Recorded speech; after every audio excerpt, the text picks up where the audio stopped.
It's rare for a destroyer to remain on the front lines for more than 30 years, but the Arleigh Burke-Class destroyer hasn't just stayed in service, it has grown more capable with each passing upgrade. The ship entered service just as the Cold War ended, at a time when no one was quite sure what future wars would look like. Its longevity comes down to performance, or at least performance good enough to justify keeping it. The design strikes a rare balance between offense and defense. With the Aegis combat system, the Mk-41 vertical launch system, and an array of advanced radars, a single destroyer can counter air, surface, and subsurface threats at the same time, and even contribute to ballistic missile defense. That mission flexibility keeps it essential, even as each upgrade adds more weight and complexity to an aging but remarkably adaptable hull. So, what has kept the Arleigh Burke in the fight all these years? The answer lies in 5 core technologies that define the class, each one a piece of the puzzle that has allowed it to stay effective despite decades of change in naval warfare. The story of the Arleigh Burke-Class destroyer began right after the Cold War, when the U.S. Navy didn't know what the next threat would be. The response was a multi-role, all-steel destroyer built to handle nearly any scenario. The class was named after Arleigh Burke and returned to a tougher steel construction instead of lightweight aluminum. At its core was the Aegis combat system, a network that integrates sensors and weapons so the ship can engage air, surface, and subsurface threats simultaneously. More than 70 have been built, and new versions are still entering service. Perhaps that's the real secret. Not the newest idea, but a combination of durability, adaptability, and reliability in a world that changes constantly. Aegis combat system, the destroyer's brain. The heart of the Arleigh Burke-Class destroyer is the Aegis combat system. It links radars, sonar, and weapons into a single decision-making network.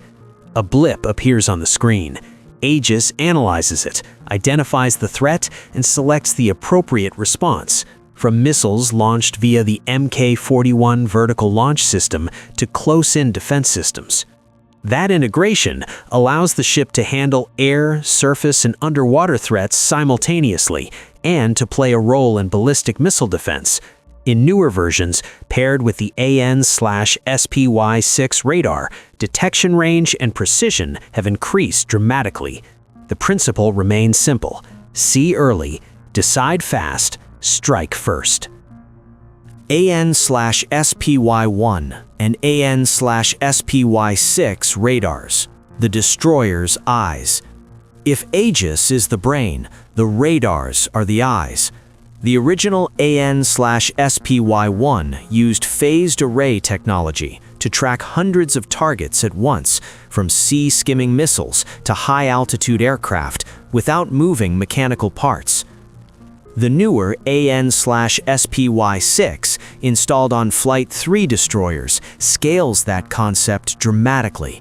Its modular digital arrays detect smaller, faster, stealthier targets at longer ranges and feed data into the combat system in real time.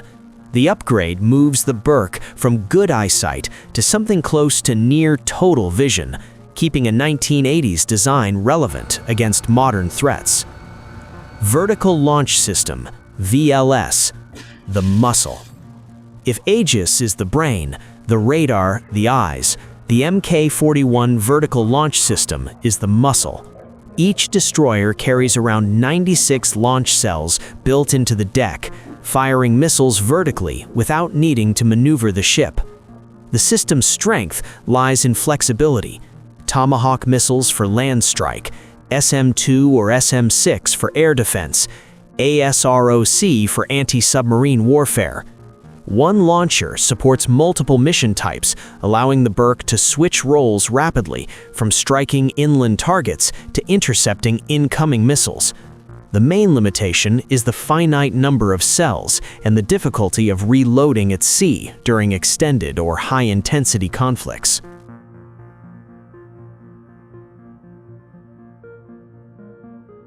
Stealth and survivability, smart protection. The Arleigh Burke-Class destroyer was designed to be both tough and harder to detect. Its angled surfaces scatter radar waves, reducing how sharply it appears on enemy screens. Newer ships, such as USS Jack H. Lucas DDG-125, incorporate refinements that improve radar performance and reduce infrared signature. Some composite materials are used, and heat sources are shielded to complicate targeting by heat-seeking missiles. But survivability is where the Burke truly stands out. The ship is divided into separated compartments with redundant systems. If one section is damaged, it can be sealed off to keep the rest operational. Constant damage control training ensures the crew can keep the ship fighting even after being hit. Propulsion and power, the hidden engine. The Arleigh Burke-Class destroyer runs on gas turbines in a COGAG configuration. 4 engines that can operate in different combinations, 2 for cruising, all 4 for speeds of around 30 knots. For a 9,000-ton warship, that's fast. The turbines are proven, reliable designs, simpler than nuclear propulsion systems. Today, though, power generation is just as important as speed. Modern destroyers are floating power stations. Radars, sensors, and weapons all demand electricity.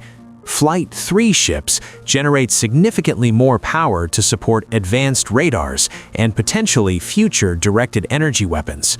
Still, there are limits.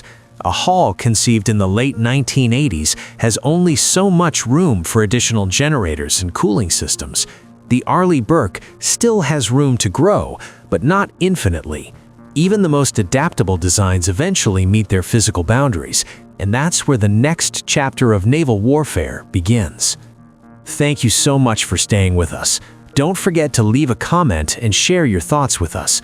Make sure to hit the like button if you enjoyed the video, and don't forget to subscribe to the channel for more content like this.